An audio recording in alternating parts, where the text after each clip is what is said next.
Hello students, the topic for today's class is the probability of a distribution. In this particular derivation, we will find out the probability distribution of a given system. First of all, consider that there is a large box and assume that the box is divided into k cells with areas A1, A2, A3 and up to AK. Now assume that we are throwing some balls.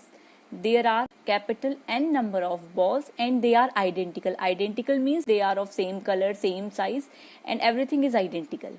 Now we will note that how many balls are falling in each cell, and we will repeat this process in a large number of times. So our task is to find out a distribution which is most probable, means in each repetition we will check that which kind of distribution is there. By common experience you can say that the balls will be there in a cell which has large area.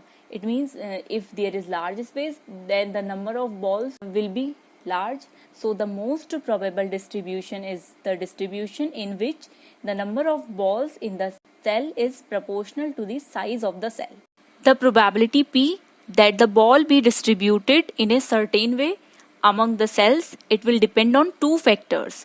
We will discuss two kind of probability. First one is a priori probability denoted by G, which is based on the properties of each cell, means this probability will depend on the properties of the cell, on the size, on the area and so on. Second probability is the thermodynamic probability of the distribution. It means the number of different ways in which the balls may be distributed among the cell. So we will write the expression for the two kinds of probability separately and then we will add these probabilities. Let small gi be the priori probability that a ball falls in the ith cell. So the gi can be expressed as small gi will be equal to capital AI upon capital A, where A is the total area of the box, means A is equal to A1 plus A2 and up to AK. AI is the area of that particular cell in which the ball is falling. This is the priori probability for a single ball. If in a particular cell two balls fall, in that case the probability will be gi into gi and that will be equal to gi square. Therefore, a priori probability that small ni balls fall in the ith cell will be gi to the power ni. So, the priori probability for any distribution of capital N balls among k shells will be equal to multiple of these, means g1 to the power n1 into g2 to the power n2 into g3 to the power n3 and up to gk power nk.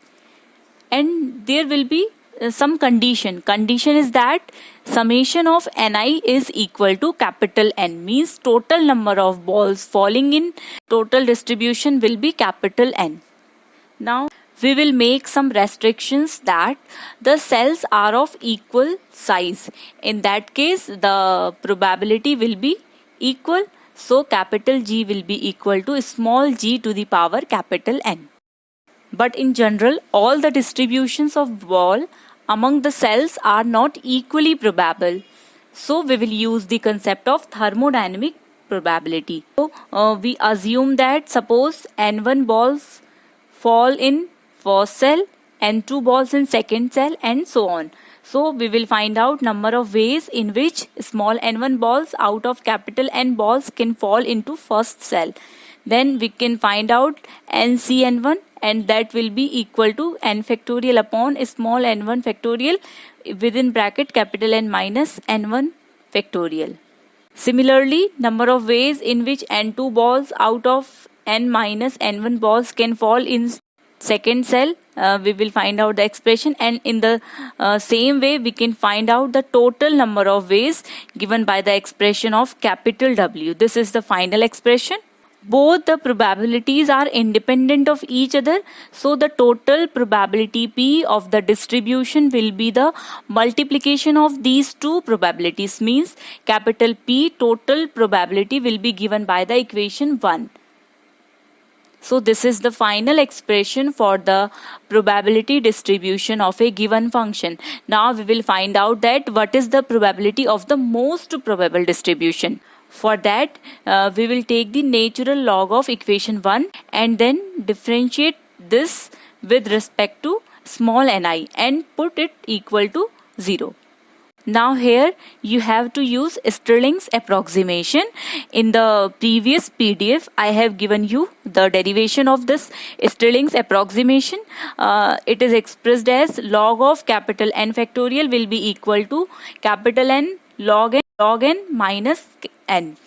This Stirling's approximation is applicable only when the capital N is very large. So we will do some mathematics and we'll get the equation third. Now use the method of Lagrange's undetermined multiplier. Using that method, we will make use of the constant that summation of del ni is equal to 0. Means there is no change.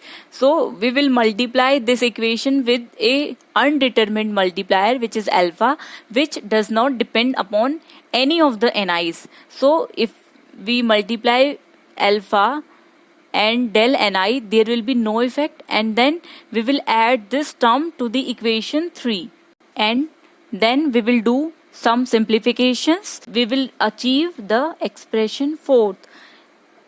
This is the probability distribution for the most probable distribution. Ni is the number of balls in the cell in the condition of most probable distribution.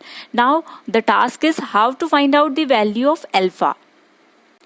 Take the summation of equation 4. So left hand side will be summation of I ni and this will be equal to capital N total number of balls, and in the right hand side e to the power alpha summation I gi. The sum of all the probabilities is equal to 1. So e to the power alpha will be capital N. So substitute this value of capital N into equation 4. You will get small ni will be equal to small gi into n, and from here you can find out what is the value of ni in terms of properties of the cell.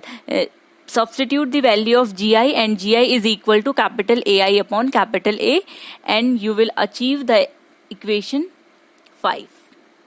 You can say that for most probable distribution, the number of balls in any cell is equal to the product of average density of balls capital N upon A and area of the cell. Thank you.